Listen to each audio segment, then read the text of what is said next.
शहरको भिडभाडदेखि टाढा पहाडको काखमा लुकेको यो थलो नेपालको दोलखा जिल्लामा रहेको जिरी, जसलाई नेपालको स्विजरल्यान्ड पनि भनेर चिन्ने गरिन्छ। यहाँको सुन्दर ल्यान्डस्केप, हरिया घाँसे मैदान, हिमाली श्रृङ्खला, बादलभित्र लुकेका गाउँहरू, ताजा हावा, यहाँको संस्कृति, गाउँले जीवनशैली, अर्गानिक खेती, स्थानीय खाना र जिरीभित्रै लुकेका अन्य गन्तव्यहरूले जिरीको यात्रालाई विशेष बनाएको छ।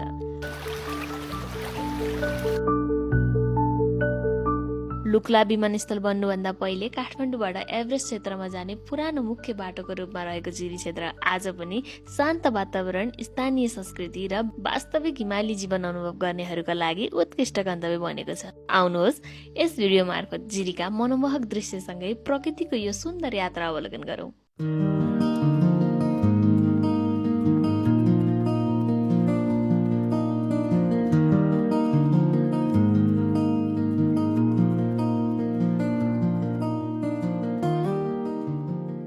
बागमती प्रदेशको दोलखा जिल्लामा अवस्थित जिरी काठमाडौँबाट करिब 190 किलोमिटर पूर्व, समुद्री सतहबाट करिब 1905 मिटर उचाइमा रहेको सुन्दर पहाडी नगर हो।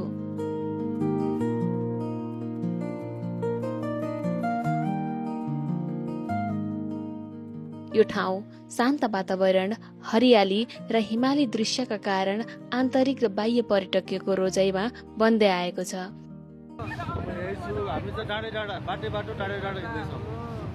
काठमाडौँबाट बनेपा, खाडीचौर, चरीकोट हुँदै करिब 7-8 घण्टामै जिरी पुग्न सकिन्छ।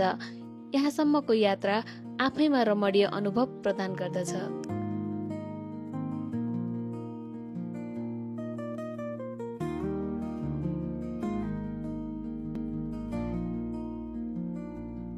यहाँको प्राकृतिक सौन्दर्य, हरियाली पहाड, चिसो मौसम, स्वच्छ वातावरण र हिमाली दृश्यहरू जस्ता विशेषताहरूले स्विजरल्यान्डको प्राकृतिक भूदृश्यसँग मिल्दोजुल्दो अनुभूति गराउने कारण साथै 1950 देखि 60 को दशकमा स्विच डेभलपमेन्ट प्रोग्रामले जिरीमा सडक, दूध उत्पादन, चीज उद्योग र कृषि विकासमा ठूलो योगदान दिएको हुनाले यस ऐतिहासिक सम्बन्धका कारण पनि जिरीलाई नेपालको स्विजरल्यान्ड भन्ने गरिएको भनाइ छ।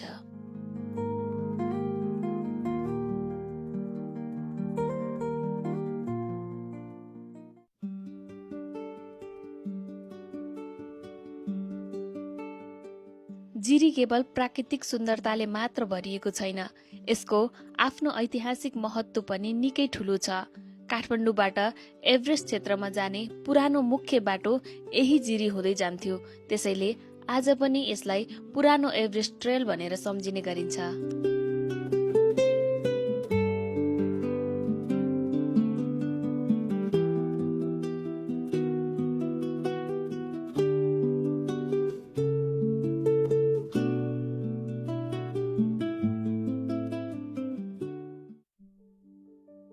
जिरी सांस्कृतिक रूपमा पनि अत्यन्तै समृद्ध छ। यहाँ जिरेल, शेर्पा, तामाङ, सुनुवार, नेवार, ब्राह्मण, छेत्री आदि समुदायहरू मिलेर बसोबास गर्दछन्।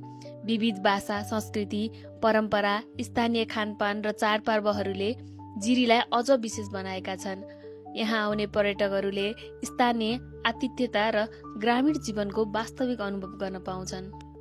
यस्तो पो यार हिँड्ने भनेको आएर बसेर टक्क होमस्टे होटलमा बस्छ, यस्तोमा हिँड्नुपर्छ क्या। साइडमा कलकल हेर्नुहोस् त, यो पुरानो घर जुन हामीले चाहिँ एउटा कस्तो जीवन बिताउँछ अन्त अहिले पछिल्लो समय देखिएको हुन्छ नि। घर होस्, वरिपरि बगैँचा होस्, साइडमा खोला होस्, नेचर होस्, ठ्याक्कै हुबहु त्यही प्रकृतिको छ यो जग्गा। तर अहिले अब रोजगारीको समस्या अथवा आफूलाई शिक्षा, स्वास्थ्यको समस्याले गर्दा चाहिँ यी ठाउँहरू यसरी खाली देखिएको कृषि खेती देख्न सकिन्छ। माछा पालन पनि रहेछ, गाई पालन पनि रहेछ। कस्तो बस्दा नै आनन्द आउने जस्तो ठाउँ।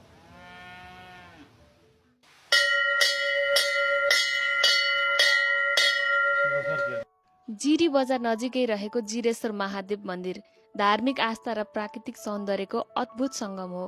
यस मन्दिरलाई किसानका देवता पनि भनेर चिनिने गरिन्छ। यहाँ दर्शन गर्दा मनोकामना पुरा हुने साथै खेतीपाती र पशुधनमा समृद्धि आउने विश्वास गरिन्छ।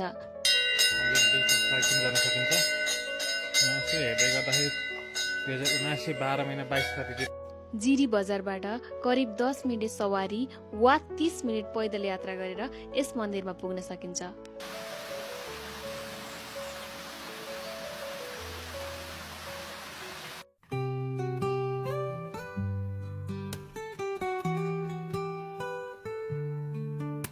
जिरीका हरिया घाँसे मैदानहरूमा चरिरहेका गाईबस्तुहरूले यहाँको प्राकृतिक सौन्दर्यलाई अझ सुन्दर बनाएका छन्। यी दृश्यहरूले जिरीलाई अझ आकर्षक र मनमोहक देखाउँछन्।